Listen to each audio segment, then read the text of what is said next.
The day I decided to break up with Evelyn, there was a downpour. I had just gotten out of surgery. She held an umbrella next to me, walking quickly. She walked so fast she didn't even glance back, letting me get soaked by the rain. A wave of dizziness hit my post-op body, and I struggled to grab a nearby railing. Through the sheet of rain, she just tapped her watch, and her custom Italian heels stayed planted a few steps away from me, just standing there at a distance. Suddenly, I was just tired. In the 3 years we'd been together, she never once slowed down for me. I was always the one watching her back, hurrying to catch up. But just a few days ago, I'd seen her deliberately slow her pace while walking with her first love. There was nothing overly familiar between them, yet they seemed incredibly close, sharing a quiet warmth. Maybe in these 3 years, I had never been her favorite. Evelyn had no idea how exhausting it is to always be the one doing the chasing. So this time I decided to let go. As the late autumn evening wind blew past, the thermos in my arms was starting to get cold. I stood frozen, unable to move an inch. Right in front of me, Evelyn was walking shoulder to shoulder with a man on a path near the inpatient wing. She glanced to the side. Even in a fitted white coat, she stood out in a crowd. I'd seen that man before, in the photo album on Evelyn's phone. It was her first love, Ethan. Back then, she had just explained it away. We dated in college. He went to study abroad, so we broke up. Her tone was calm, without a ripple of emotion. But now, walking with him, her eyes were alive with feeling. There was nothing overly familiar between them, yet they seemed incredibly close, sharing a quiet warmth. I didn't know when Ethan had come back to the States, and I didn't want to know what he was saying to make the smile in Evelyn's eyes never fade. I only noticed one thing. When Evelyn walked with him, she deliberately slowed her pace. Evelyn was tall and naturally walked fast. When we walked together, she was always striding ahead of me. She never held my hand, never waited for me. But now, she noticed Ethan's slightly quickened breathing as they talked and laughed. She purposely adjusted her speed to match his slower rhythm. She was waiting for him. A fine, sharp pain spread through my chest.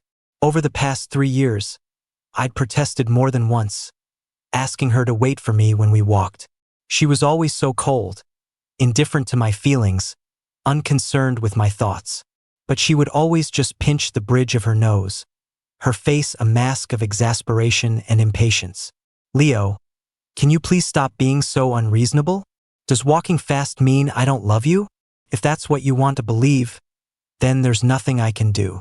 Every argument ended the same way, brushed aside with the excuse that I was overthinking things. And I believed her half-hearted explanations, lying to myself for 3 whole years. Now, every deliberately slow step Evelyn took felt like a slap across my face. Maybe, in 3 years of dating, I was never the one she cherished. As they chatted, Ethan smiled and reached out to touch the watch on Evelyn's wrist. After all these years, you still have it. The silver watch gleamed coldly. Evelyn never let me touch that watch.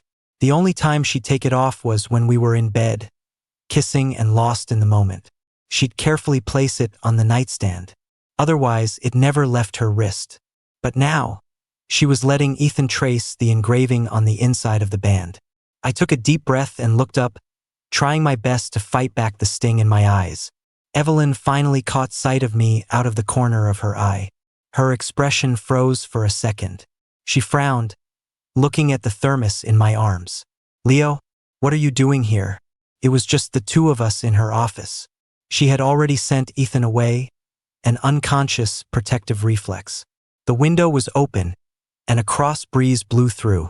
My eyes, still sore from crying, stung in the wind. After a brief silence, she turned around and sighed. Ethan and I are colleagues now. Don't read too much into it. I stayed quiet. Here's the borscht you wanted.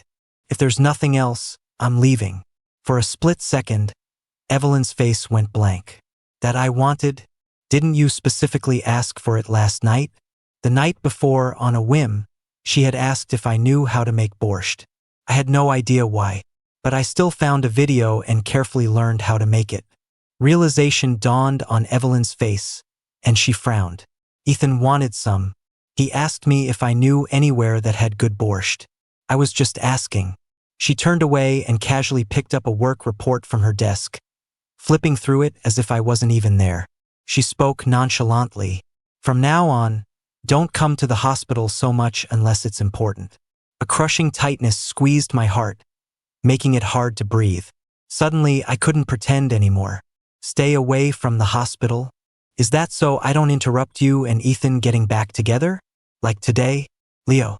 Evelyn's eyes turned to ice, and the hand flipping through the report froze mid-air. What is your problem now? She stared at me coldly, as if I were a stranger. Think whatever you want. There's nothing going on between Ethan and me.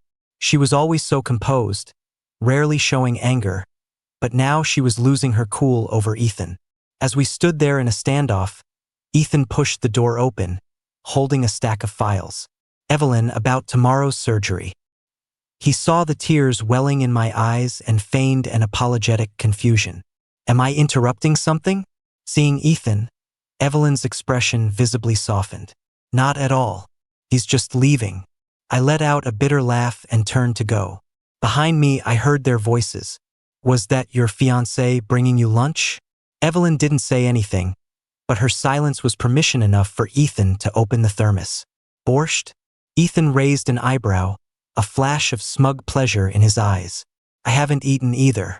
Mind if I join you? Evelyn didn't respond. She just walked to the door, gave me one last heavy look, and closed it behind me. I went home alone. By the time I arrived, night had fallen. The huge house was so quiet you could hear a pin drop. I was standing by the window when my phone suddenly rang. It was a birthday message my dad had recorded for me before he passed. Leo, today is your 27th birthday. Dad wishes you a happy birthday.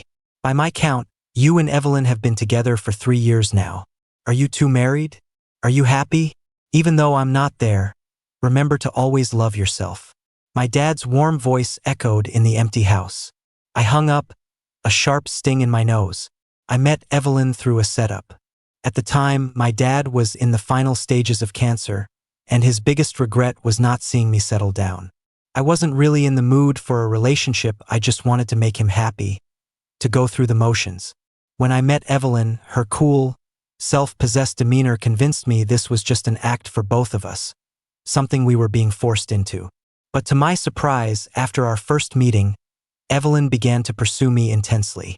She knew my dad was sick, so she introduced me to good doctors, helped me decipher lab reports I couldn't understand, and taught me how to use massage to ease his pain. With her by my side, those long nights, warped by the smell of disinfectant, slowly started to feel hopeful again. During my dad's final moments, she confessed her feelings for me, promising to be good to me for the rest of our lives. I cried and nodded. Through my tear-blurred vision, I missed the placid calm in her eyes, as if she were just completing a mission.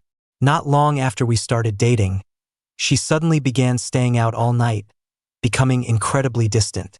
That's when I found out about Ethan. Ethan, all the way across the ocean, had gotten back in touch with her. That night, she had a rare bout of insomnia. She leaned against the balcony railing, the red tip of her cigarette glowing in the dark. Then she posted something on her social feed, visible only to Ethan. I act tough, but I never said I wasn't willing to wait for you. Evelyn didn't get home until after midnight, bringing a damp chill in with her. The bedroom door was ajar. I kept my eyes lightly closed, pretending to be asleep. She didn't remember my birthday. Tossing her trench coat on the floor, she talked on the phone with a friend. I mean, you and Ethan were so in love back then, but you just had to break up. And now he's back, but you're about to get married. He clearly came back for you. What are you going to do? She leaned against the sofa, her silhouette stark and cold in the dim light. After a long silence, she finally spoke. I don't want to trap him in a marriage too early. He's a free spirit. He should see the world before deciding where to land. As for Leo, my breath caught. He's very domestic. My parents have always wanted me to settle down, so I did what they wanted. I went on the blind date and found the kind of domestic partner they were hoping for. I'm already engaged to him. The rest of my life is just going to be marrying him and having kids. I'll keep playing the part. Her voice was utterly flat, devoid of any emotion. Something inside me snapped with a clean, final break.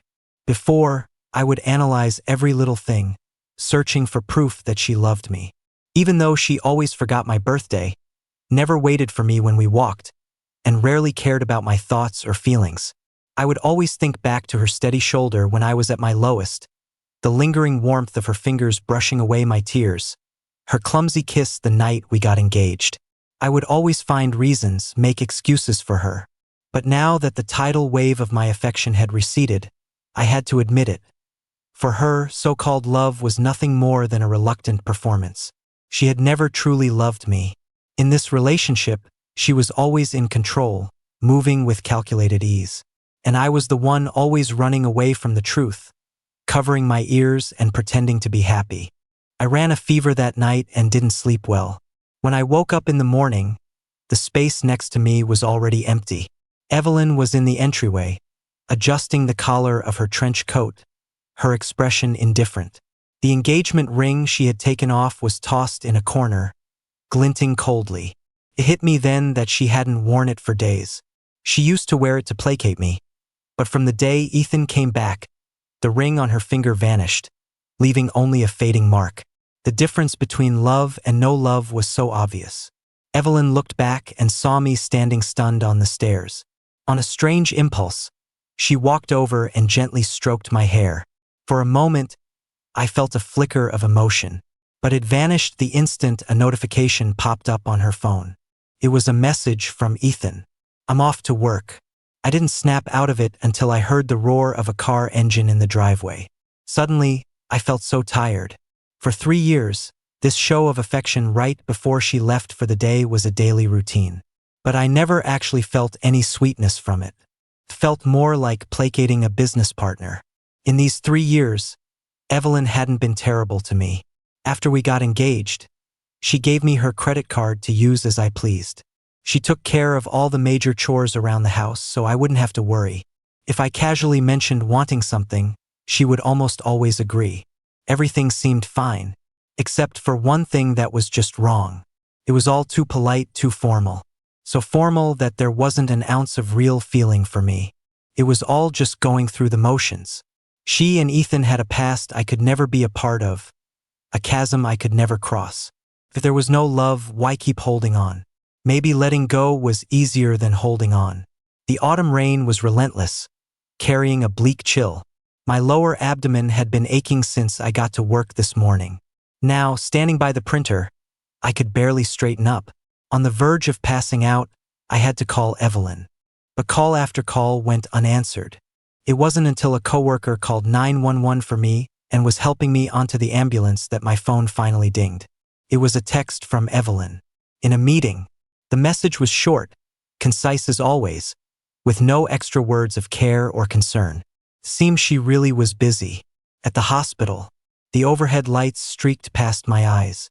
The sweat on my back had soaked the blue sheet on the gurney. I weakly opened my eyes. Just one glance was enough to recognize Evelyn. She was speaking in a soft, low voice, explaining a surgical case to Ethan, completely absorbed. They stood very close, Ethan intimately at her side. So, this was her meeting. As the gurney rolled forward, nearly bumping into Ethan, she instinctively pulled him behind her, shielding him. It wasn't until the hem of her white coat brushed against my dangling arm that she reflexively looked back. Shock flashed in her eyes, and her breath hitched. I gave a small, bitter smile and closed my eyes, not wanting to look at her anymore. When I came to, I was in a hospital room. Evelyn, tall and striking in her white coat, stood at the foot of my bed with her back to me. Sensing I was awake, she walked over, pinching the bridge of her nose. Her first words were an accusation. "What happened? You have appendicitis and you didn't even tell me?" Perhaps seeing how pale I was, her tone softened a little. "Don't you know this can be life-threatening if it gets serious?" I didn't look at her, just stared blankly at the ceiling. "You were in a meeting with Ethan." Evelyn froze for a second, then shoved her hands in her pockets, her face dark. "Ethan and I are not on the same path anymore. There's nothing going on between us." her brow furrowed with unconcealed annoyance and impatience. Leo, being this unreasonable all the time is getting really old. Evelyn was nowhere to be seen for days. A few days later, during morning rounds, it was Ethan who came to check on me. He held my chart, the silver men's watch on his wrist, a matching couple's watch to Evelyn's, clinking softly. "Mr. Davis, you're recovering well. You should be able to go home soon." He looked down to jot down my vitals, the pen scratching against the paper. "Evelyn drank too much at a get-together last night. I took her home. It's a shame, really. I was the one who had to remind her about her emergency meeting this morning." My hand, which had been searching for a moving company online, paused. I slowly looked up at him. "You must be very happy with Evelyn, right?" He snapped the chart shut, a strange curve to his lips. "Well, when we were together, she was so clingy and affectionate. Back then, if I even mentioned wanting some trendy new cake, she'd wait in line all night to buy it for me. If I had so much as a headache, she'd worry herself sick and want to rush me to the hospital. She even had to hold my hand while she was driving. Isn't that ridiculous?" It was ridiculous. Evelyn had given her best to Ethan. She would worry about him taking the crowded subway, nag him for not eating on time, and see a beautiful view and immediately think of taking him there on a trip. For me, there was only endless perfunctory coldness. Ethan stood up and gave me a slight smile, full of arrogance and triumph. "Once a woman gives all her love away, she can't love again. What can you do? Love is all about timing. Mr. Davis, you'll just have to bear with it." The day I was discharged, it started to rain. Evelyn came to pick me up. The car was parked in the surface lot. She stood under the eaves, holding an umbrella, waiting for me. As I got closer, she reached out to take my bag, but I dodged her. She froze for a moment, her thin lips pressed into a hard line. She opened her mouth a few times before finally speaking. "The State Department suddenly put together an expert panel a few days ago. I wasn't at the hospital." The umbrella suddenly tilted, and the curtain of rain cast a dark shadow over her face. I gave a faint aha and pulled my coat tighter around me, not bothering to ask about the night she got drunk and Ethan took her home. At this point, if she didn't want to bring it up, I no longer had any desire to know. Seeing my silence, the veins on the back of the hand gripping the umbrella handle bulged. "Are you really going to do this now?" I didn't answer her. I just felt tired. "Let's go." Evelyn walked as fast as ever. Just like always, she rushed ahead, oblivious to my struggle to keep up behind her. I gradually fell behind, and the rain quickly soaked through my clothes, a chill seeping into my bones. Evelyn still didn't notice my miserable state, her pace only quickening. I suddenly remembered the day she was walking with Ethan, her deliberately slower pace for him, each step landing like a hammer blow on my heart. My body, still weak from surgery, was hit with a wave of dizziness, and my legs gave out. I struggled to grab a nearby metal railing, only to see that dozens of feet away, Evelyn had already reached the car and was adjusting her collar. The moment she looked up, she tapped her watch through the rain. "Hurry up. I have surgery this afternoon." And those feet, encased in custom Italian heels, remained firmly planted on the ground, a few steps away from me. I heard a faint shattering sound deep inside me, a bloody, broken mess that could never be put back together. She would never wait for me. She wouldn't even look back. My eyes had embraced the sight of her back countless times, only to chase after her alone after each moment of disappointment. But this time I didn't follow. I stood my ground, staring at her. I watched Evelyn's expression shift from calm indifference to a frown of confusion, and then to that familiar look of impatience. "Evelyn, this is it. Let's break up." I once heard someone say that when you don't know if you should continue a relationship, you should just look into each other's eyes, because eyes don't lie. And in my brief moment of eye contact with Evelyn, her eyes were like a dead, stagnant lake, without a single ripple. But I had clearly seen the shimmering light, the deep affection, in her eyes when she looked at Ethan. That kind of love is impossible to hide. So when she left me standing there again, looking at me with confusion, I truly had no desire to take another step forward. But this time, Evelyn finally knew to walk back toward me. Her steps were urgent. When she stood in front of me, her shadow blocked out all my light. Leo, what do you mean by that? What are you throwing a fit about now? I drove all night through a storm just to pick you up from the hospital. And I have back-to-back meetings this afternoon. I'm exhausted. Perhaps because I rarely raised my voice or argued with her. She was genuinely furious. What am I throwing a fit about? I held up my rain-soaked sleeve. Evelyn, in 3 years together, did you ever really love me? You never remember what I like. I hate cilantro, but every meal we ate together was covered in it. Just because Ethan likes it. You don't remember my birthday either. For 3 years, I've spent every single birthday alone, without so much as a happy birthday from you. But you make sure to send Ethan a message right at midnight on his birthday every year. And you couldn't care less about my feelings. You've never waited for me when we walk. I'm always stumbling to catch up to you. Even today, when I just had surgery, in the pouring rain, you wouldn't even look back for me. Through the rain, her perpetually cool and composed expression finally cracked. She stood there, holding the umbrella, silent for a long time. Evelyn, the person you love is clearly Ethan. So why were you so determined to marry me? What, were you planning to marry someone you don't love and then spend the rest of your life reminiscing about the one you do? Let me tell you something, Evelyn. That's disgusting. Who wants to be a tool for you to mourn your ex? Evelyn stared at me, stunned, as if she never expected me to say such things. The umbrella tilted for a second. The scales in her heart finally seemed to tip in my favor for once. After a long silence, she spoke slowly. Leo, you're just angry right now. I'm not going to take what you said today to heart. I'll wait for you to cool down. I didn't go home that night. My best friend, Alex, found me at a barbecue joint on the side of the road. Evelyn would never eat at a place like this with me.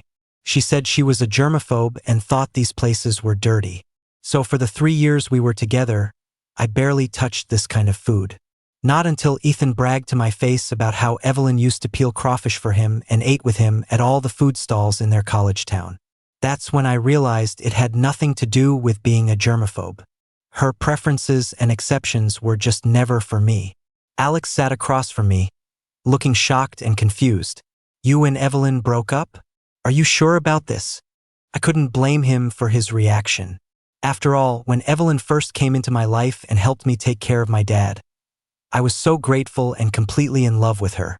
Back then, I was terrified of losing my only family member and desperately needed someone to lean on. So later, when she let just a tiny bit of love slip through her fingers, I was completely captured. I took a swig of beer and looked at Alex seriously. Yeah, I told her it was over. Leo, are you sure you don't love her anymore? You won't regret it? I nodded firmly. There was a time when I loved her very much. The way she shone when we first met and her support during my darkest days sustained me through years of lonely pursuit. I tried so hard. But with Ethan around, I could never get into her world or see what was truly in her heart. Even at our most intimate moments, when she held me, her dark eyes held more resignation than passion, more loneliness. Because of it, I was constantly tearing myself down.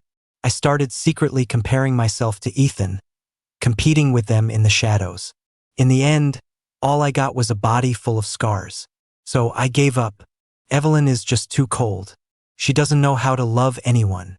Dude, you were the one who got hurt in that relationship. Alex raised his beer bottle and clinked it against mine. Here's to my handsome friend Leo, finally ending his 3-year emotional entanglement. Today, right here, right now, he's finally, completely let it go. His eyes were sparkling.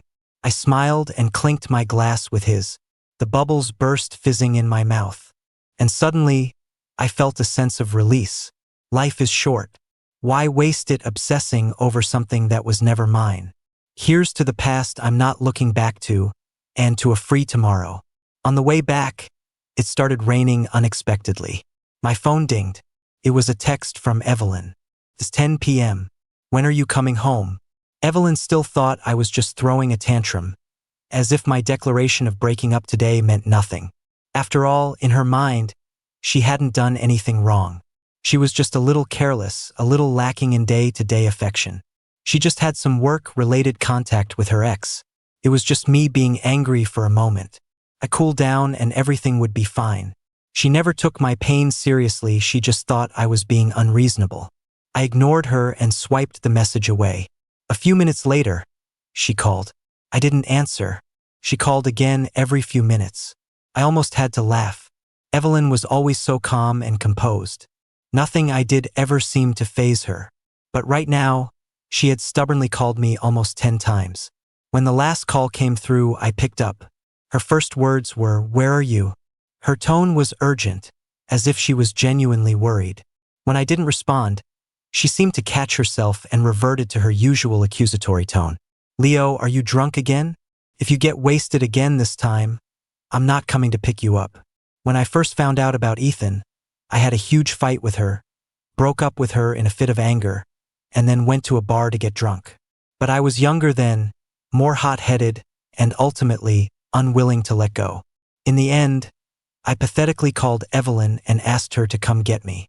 I remember it clearly. When she came to pick me up that day, her expression was calm and indifferent, but she had dark circles under her eyes. I hadn't come home, and she hadn't gone to sleep, waiting up until midnight. As I drunkenly collapsed onto her, choking out her name, I heard her whisper a very, very soft, "I'm sorry," into the wind. The cold wind filled my lungs. I let out a long breath and said to Evelyn on the other end of the line, "Evelyn, I already broke up with you today. I'm not coming back. In a couple of days, a moving company will come to get my things." There was a long silence on the other end. "Leo, are you serious?" "Of course. I'm dead serious." I hung up the phone, blocked her number, pulled my coat tighter, and disappeared into the stormy night. I rented a new apartment, a one-bedroom. It wasn't as luxurious as Evelyn's spacious high-rise apartment, but it was enough for one person. After the breakup, I suddenly had a lot more free time. Before, I was always busy after work learning to cook different things to please Evelyn's mother. Now, I had time to do things I actually enjoyed or hang out with friends. Evelyn's mother was a traditional and conservative housewife. She agreed to let me into the family because she saw how devotedly I cared for my father when he was sick. She thought I was reliable and easy to control. The first time we met, she hinted that after we got married, I should quit my job to be a stay-at-home husband and support my wife's career. So every weekend, I had to wake up early and drive 2 hours with Evelyn to the suburbs to see her parents. I had to listen to her traditional, conservative parents lecture me again and again. I had to listen to her mother criticize Ethan for being unreliable, for running all over the world instead of settling down. I really hated it, but because of Evelyn, I never pushed back. Thank God I was free now, physically and mentally free. No one could decide whether I stayed home or went out with friends after work. And no one could pull at my heartstrings and make me sad. This Sunday, for the first time in ages, I slept in until 10 a.m. But then the moving company called. "Mr. Davis, Ms. Vance says you have to come over in person. She won't open the door for us otherwise." Through the phone, I could hear Evelyn's cold voice. "Leo, even if you're moving out, the least you can do is show up and pack your own things. Otherwise, I'm not letting strangers into my home." When I got to Evelyn's place, she was leaning against the door, in a standoff with the movers. When she saw me, her gaze lingered on me for a few seconds. Then she shook her head slightly, her tone mocking. "Leo, what on earth did I do to you in these 3 years to make you block me so quickly? Now I have to go through someone else just to get a call to you?" We had lived under the same roof for 3 years, and Evelyn was still just as arrogant. She was cold, distant, like a stranger just passing through. Even now, she refused to lower her proud head. "Evelyn, if this is all you wanted to say to me, then we really don't need to talk." I walked straight past her into the apartment and motioned for the movers to come in. Evelyn pressed her lips together but didn't say another word, though her eyes followed my every move. She watched me direct the movers, telling them what to take. Several times, she looked like she wanted to say something. Her expression conflicted. The clothes in the closet went from a variety of styles to just simple business attire. The pots and pans I had bought for the kitchen disappeared one by one from the countertops. It wasn't until I started taking down the photo wall that Evelyn finally couldn't take it anymore. She stood in front of me, blocking my way, her height giving her an intimidating presence. "Leo, what are you doing? I'm in those pictures too. I don't agree to you taking them." Most of these photos were taken on important occasions. In the pictures, I was always smiling brightly, subconsciously leaning toward Evelyn. And Evelyn, for the most part, was just a cool profile with a hint of resistance. In 3 years, I couldn't count how many cold looks she had given me. Thinking about those miserable days left a shadow of fear. I didn't want to see them ever again. Evelyn was right. She was in the pictures too. I shouldn't take them. So, right in front of her, I tore my half off every single photo. One after another until the floor was covered in scraps. I was only taking myself with me. Evelyn was stunned. She grabbed my wrist, her voice tight. "Leo." Her eyes were red-rimmed. I yanked my hand away and gave her a sarcastic smile. "Evelyn, you never cherished our time together, so why get angry over some photos?" After I finished packing, the place was a mess. Evelyn's brow was furrowed, her face grim, but it didn't matter. I had already taken everything valuable. The expensive watches and cufflinks she bought me, I didn't leave a single one behind. I had already traded the best years of my youth for the hardest lesson. Between money and love, I had to have at least one. Before I left, I placed the apartment key gently on the table, and next to it I left the engagement ring. After our unpleasant last encounter, Evelyn didn't try to contact me again. The news of our breakup and called-off engagement spread quickly through our circle of friends. Everyone who heard was full of regret. After all, Evelyn and I had been together for 3 years and were already engaged. We were just one step away from marriage. Ethan, on the other hand, posted on his social feed the day after we broke up. "What's mine, you can never take away." When a mutual friend told me, I just thought it was pathetic. My friend was worried. 3 years of your life, completely wasted. All that effort for nothing. "Aren't you afraid you'll regret it later?" I shook my head. For the 3 years I was with Evelyn, I was constantly at war with myself. I was like someone on a sinking ship, in constant peril. Since the ship was already going down, it was better to get off early and cut my losses. I finally got away from a toxic person and a toxic situation. You should be happy for me. After all, you can't go through life carrying garbage, can you? I told my friend. My friend gave an awkward laugh. I found out later that he was a messenger sent by Evelyn. My words got back to her word for word. That day, she crumpled the paper she was writing on into a tight ball. But soon after, she looked out the window with a renewed sense of certainty. No, he'll be back. He can't handle living alone. He can't make it without me. Unfortunately for Evelyn, she was wrong. It's true that a big part of why I got together with her was because I couldn't stand the loneliness of living by myself. I grew up with just my dad, and he was my only support system. When he suddenly passed away, I lost the entire foundation of my life. I holed up at home for a long time. I'd turn on the TV just to fill the room with sound. An empty house is too quiet. The loneliness is deafeningly loud. I started desperately clinging to anyone who came near me, including Evelyn. It seems that after being alone for too long, you can slide into love. I hoped love could fill the emotional void in my life. I hoped I could find a sense of security, something to rely on in her. But the truth is, when I was with Evelyn, the loneliness I felt was even greater than what I had shouldered alone. Because I got so much more disappointment from that relationship. Now, I'm starting to re-evaluate my life as a single person. Starting to recognize my own importance. Starting to accept that loneliness is an unerasable part of life. Without the shackles of marriage, without the constraints of being the son-in-law to the Vance family, my life's possibilities have opened up. I quit my administrative job at her family's corporation. With my long-neglected certifications in hand, I found a new job in my field. Starting fresh meant I had to learn a lot from scratch, and I had to pour all my energy into it. Meetings, overtime, business trips, it was non-stop. But I didn't feel tired, because after all the hard work came visibly larger bonuses and a different kind of mental satisfaction. Half a month later, Evelyn found out I had left her family's company. I had just gotten home from work that day, and she was sitting on my doorstep, waiting.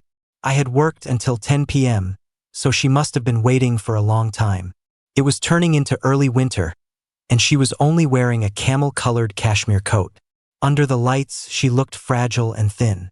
When she saw me, she immediately stood up and stumbled as she grabbed my arm. "Why did you quit?" She glanced at my modest apartment and frowned. "Is the salary not enough for you to live on? I can ask my father to double it." "That has nothing to do with it." I opened the door and blocked her when she tried to come in. "Evelyn, we've already broken up. It's not convenient to have you here." Evelyn let out a small, derisive laugh. "You hate me that much? You'd rather hole up in this tiny place, cooking for yourself, than come back with me? This place isn't necessarily worse than the Vance home." I looked at her sarcastically. At her family's house, I not only had to walk on eggshells around her and endure her cold shoulder, but I also had to sacrifice myself and give everything to the family, just as her mother demanded. Evelyn was a proud and intelligent person. She understood what I meant. Her face turned ashen. Without another word, she turned and left. That night, I received a text from an unknown number. It was from Ethan. It was a photo of Evelyn, her eyes hazy with drink, slumped in the leather back seat of a car. The light hit her sharply defined features from above, a few buttons on her collar undone. "I don't know why she's so sad today, but it's okay. Tonight it's just us. Zero distance." I chuckled. "Thanks for being so eager to pick up my trash. By the way, being so blatant about your cheating, aren't you worried your girlfriend across the pond will find out?" Ethan called almost instantly, his voice raised. "Leo, what do you think you're doing?" At this moment, Ethan was panicking. A smile spread across my face as I pulled up the information my friend Alex had sent me. On the left was a picture of Ethan kissing his married, 40-something female advisor by the river in Cambridge. On the right was the paper he had published just before returning to the country, with data that was almost too perfect to be true. I imagine Evelyn would have no idea that the distinguished Dr. Ethan enjoys being the other man both here and abroad. Ethan's life story was quite something. In college, while dating Evelyn, he was never without luxury goods. But he ditched her without a second thought after graduation for the sake of his career. Abroad, he got involved with his advisor, who was over 40. He gritted his teeth through the gossip and managed to gain a lot of academic resources, making his path to a PhD incredibly smooth. But as exciting as a twisted romance can be, even Ethan got tired of being an old woman's lover. So he pulled some strings and got a cushy position at a top hospital back in the States. The same hospital where Evelyn worked. And he started things up with Evelyn all over again. "You think Evelyn will care?" His voice suddenly became shrill. 6 years ago, I was the one who dumped her. I paused deliberately. "Do you think she'll find it harder to be dumped or to be deceived?" "Mr. Hayes, you love collecting trash so much. I'll let you have it. But if you have the gall to bother me again, I can't guarantee these photos won't end up in your hospital's inbox." After that warning, Ethan never provoked me again. Maybe he was scared, or maybe he had a guilty conscience. But I didn't dwell on such a minor incident. After bringing some good results to the company, they started to value me more, including me in important projects. Late one night, after a dinner meeting filled with toasts and networking, it was over. My senior colleague and I saw the last client into their car. When the dust settled, I was the only one left in the night wind, along with a beautifully wrapped gift box in my hand. I rubbed my sore ankles and turned to go home. A familiar Audi R8 drove up from a distance and stopped in front of me. The window rolled down, revealing a woman's refined, elegant profile. It was Evelyn. Her eyes were fixed on the gift box in my hands. She stared for a long moment before speaking, her voice laced with ice. "Who gave you that?" I smiled. "None of your business." Evelyn stared at me, her gaze turning dark and speculative. "Leo, is this the reason you refuse to come back? Don't you think you owe me an explanation? We only broke up a month ago." I was both angry and amused. "Are you insane? Not everyone is like you, getting tangled up with an ex while still in a relationship." Evelyn's face was cold as she unbuckled her seatbelt, walked over, and grabbed my wrist. Her brows were tightly knitted. Leo, Ethan, and I never crossed any lines. We never had any physical relationship after we broke up, and I didn't cheat. I always considered you my fiancé. I didn't know whether to laugh or cry. Never crossed any lines? Evelyn, do you take me for a fool? Were your intimate displays at the hospital not enough? Or is the fact that you were with Ethan both times you got drunk not strong enough evidence? In the 3 years we were together, there was no care, no affection, just a cold, business-like distance. And now you're going to stand here and hypocritically say you always thought of me as your fiancé? Don't you think that's laughable? Evelyn faltered, her eyes dimming. She finally softened her tone. Ethan means nothing to me emotionally anymore. I stopped loving him a long time ago, and I have absolutely no intention of getting back with him. But regardless, I hurt you. I can't deny that, and I apologize. Her gaze darkened. Seeing her apologize to me, bow her head to me for the first time, made her look somewhat pathetic. As for you saying I didn't care for you, it was my fault for not remembering your birthday or your preferences. It was my fault for not waiting for you when we walked. But Leo, I didn't know how to love before, and I let you down.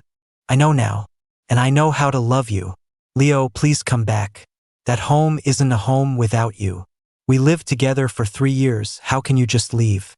She gripped my shoulders, looking at me with a desperate, pleading expression, her eyes red. This was the first time I had ever seen Evelyn so discomposed, so proud, and yet for the first time her face was a picture of defeat. Even the belt of her trench coat was tied crookedly. For Evelyn, this was a major flaw. How ironic. When I was with her, trying everything to please her, she watched with cold indifference, ignoring me. Now that I've left, she regrets it. Too little, too late. I pushed her away forcefully. Evelyn, it took a lot for me to move on. I'm not going back. After that, I didn't see Evelyn for quite some time. I only heard from mutual friends that she had been very down lately. She often came to work smelling of alcohol. She wouldn't go out after work, preferring to shut herself up at home alone. Leo, Evelyn hasn't been able to move on since you two broke up. She still has very strong feelings for you. She cares about you a lot. I found that laughable.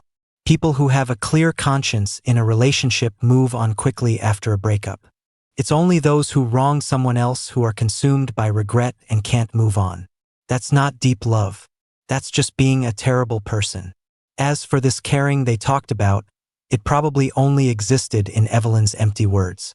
If she truly cared, how could she have constantly disregarded my feelings, letting me drown in my own hurt? How could she have strode ahead while I trotted to keep up behind her?